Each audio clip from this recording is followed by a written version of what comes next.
Hi, this is Carl B.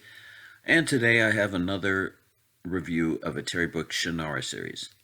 This is The Voyage of the Jerle Shannara. It's a trilogy, once again, and this is my review. So, okay, this book, of course, since it's a trilogy, it's composed of three books: The Ill Switch, Anthrax, and The Morgue Hour. Okay, this is one of the more recent trilogies that Terry Brooks has written, and in my opinion, it's one of the best ones. It basically revolves around the story of a quest for some ancient magic or knowledge that is believed to exist in a faraway land, and it ends up changing from the quest for magic into a fight against some very powerful villains for the future of the Four Lands. So, without giving too much away, what I'm going to go over the negatives and positives about the books, and then my overall thought. So, first of all, let's look at the negatives of this series. Um, the main one, and the biggest one for me, and probably most other people, the first book is long, and it seems to really drag on and be slow and take forever to get anywhere. Um, I think he did that on purpose to try to make the story, have a lot of build up before you get into a lot of action. But it's kind of annoying and unnecessary. So, if anyone hasn't read this series yet and plans to read it after this review, just be aware the first book, yeah, it's a drag. Now, if you love Terry Brooks and you're dying for for a series of his you haven't read, maybe that won't be an issue for you. You might enjoy, having it be as long as possible, but a lot of people are going to find that first book is just too much. Um, okay, another negative and a big one is that it seems like this story, or at least a large part of it, was copied from another story. Now, of course, this is my opinion, but um, basically, the subject of the second book, or most of it, um, it seems very familiar to a story that a friend of mine had me read. It's a short story called "I Have No Mouth and I Must Scream," and it's about a computer AI system that basically tortures people. And once you read this series, you'll understand what I'm saying because that's basically what the whole second book is about. And it just felt to me very much like he read this story and decided he wanted to use it, incorporate it into one of his stories. Now, of course, I can't prove that. It could be coincidence, but it doesn't seem very likely to me. Okay, and also a lot of the other ideas that he came up with in this series, even though it's good, he's trying new things. They kind of felt familiar to me, and I'm not sure exactly for where from, but he has several different themes and ideas that he didn't have, I don't think, in his other series, but they didn't seem super original to me. But other people may feel differently. Okay, another negative, as I mentioned with another series of his, if some people are kind of burned out on elves and fantasy series that have your typical characters, elves, dwarves, humans, wizard, and this is not an exception to that. There's several elves in the series. In fact, in the first book, um, deals quite a lot with the elves and trying to get the king of the elves to support and fund them going on this journey. So, if you're one of those people that's tired of stories, fantasy stories about elves, well, they're quite a bit involved in the first book. And as the series goes on, there's less of them by the end of the book, or by the end of the series in the last book. They're not as important to the story, but just that's something to be aware of. Another thing, what I call the "I love you, bro" Terry Brooks phenomenon, is similar to the first book of the Heritage of Shannara, but not as bad as that one. But there's two cousins or stepbrothers, whatever they are, in this series. Yeah, they turn out to be cousins, and yeah, they're always kind of arguing and being babies about who's taking care of who and who's can't desert you and all this stuff. It's kind of silly, but that's one of the features of the story. Also, there's a romance that comes up in the story that seems quite unbelievable to me, but maybe other people will like it. But I thought it was kind of hokey. Um, Another negative, this whole series centers around this new idea, well, new air quotation marks, idea of airships.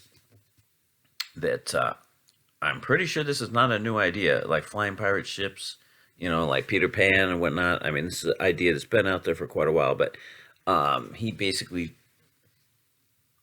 kind of tried to make it like a mix between a fantasy airship and some kind of high technology with crystals like Star Wars or Star Trek, and it's pretty unbelievable to me. So you need your what do they call it? The suspense of disbelief for that.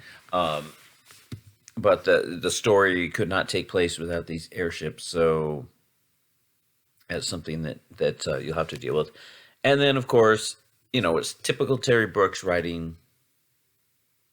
Even though it's better than his earlier books, it still is similar and familiar, and a lot of familiar fantasy tropes, like I was mentioning before, with having elves and dwarves and whatnot. So that's something that some people might, find tiring.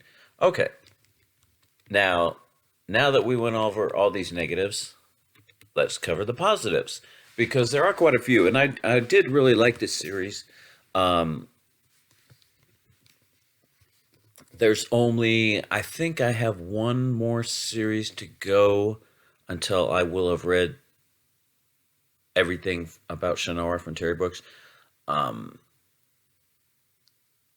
Possibly two, but I think there's only one series left that I haven't read. So I've read most of them, and this is one of the better series, in my opinion.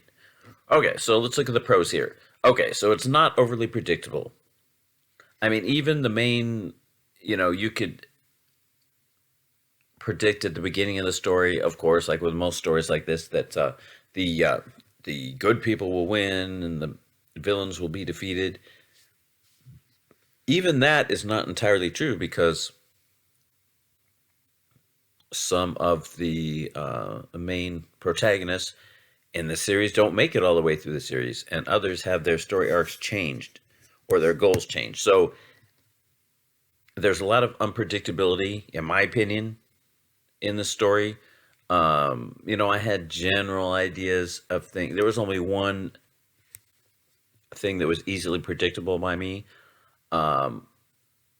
which was a character arc that once they started talking about this person's character arc changing, I quickly figured out what it was going to be, what the new one was, and that was pretty easy. But other than that, the story is not too predictable, in my opinion. So that was a very good thing about this series.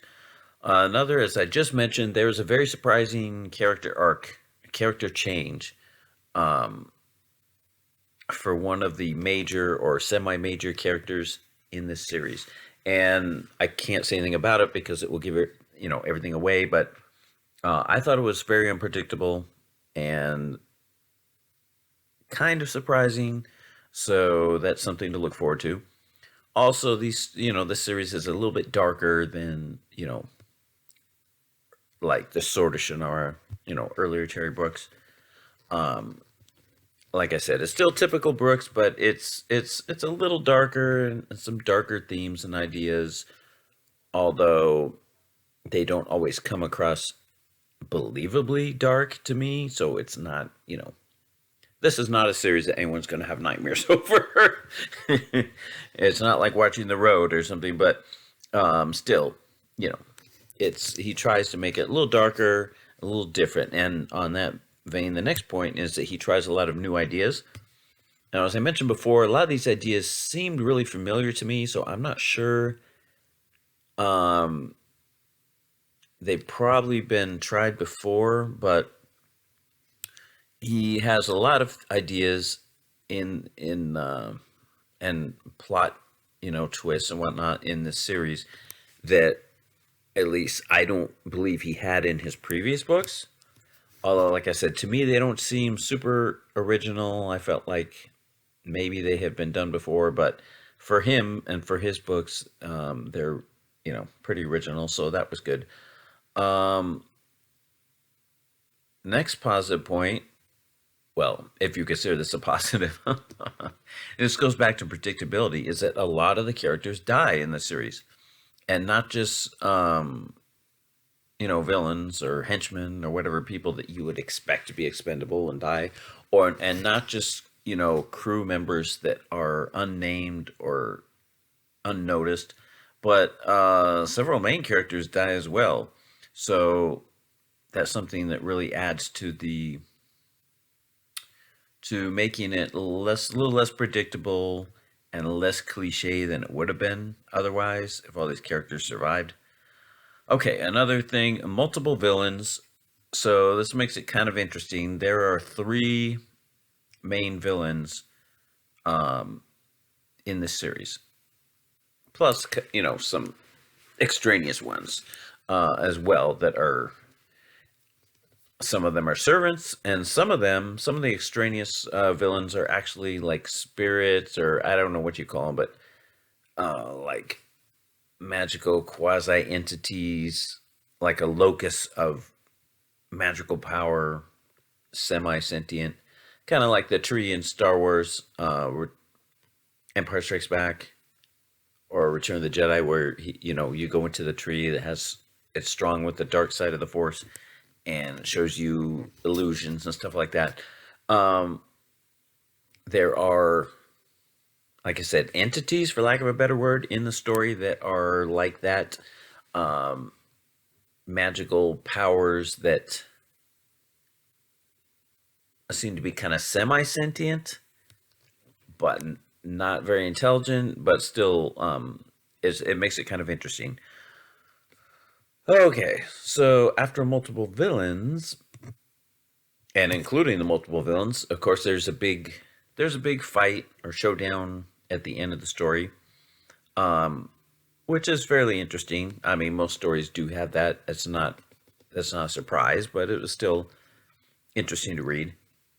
Okay, so overall, what is my opinion of the trilogy of the Voyage of the Jerle Shannara? I like it. I like it a lot, and as I've said before in some of my other reviews of Terry Brooks, if you're a person that hates Terry Brooks or hates, typical fantasy, okay, you might not like the series. Um, if you like any of Terry Brooks' other writings, you will probably like this series. If you read The Sword of Shannara and found it a little too simplistic, this one you may enjoy more. So it's still Terry Brooks, but it's written much later than his first books. And like I said, he tried to put a lot of different ideas into this, both as far as things that happen in the plot, but also kind of philosophical, although it's hard to take him seriously. I mean, he tries to make you think of certain things that are going on that like it's a deep or philosophical or really emotional. And I don't think he really succeeds in that, but the fact that he's trying and putting all these different things out there makes the stories a lot better than they would be otherwise. So overall, even though it's still Terry Brooks, I believe it's one of his best series, and I would recommend it to anyone except, like I said, people that absolutely hate Terry Brooks or hate, normal fantasy, which I hate to say that, but fantasy tropes. You probably won't like this. And same with, women. I don't think there's going to be very many that will enjoy this series, but if you enjoy the other Brooks writing, then you'll enjoy this one as well. So that's my review. I would give it, what would I rate this series?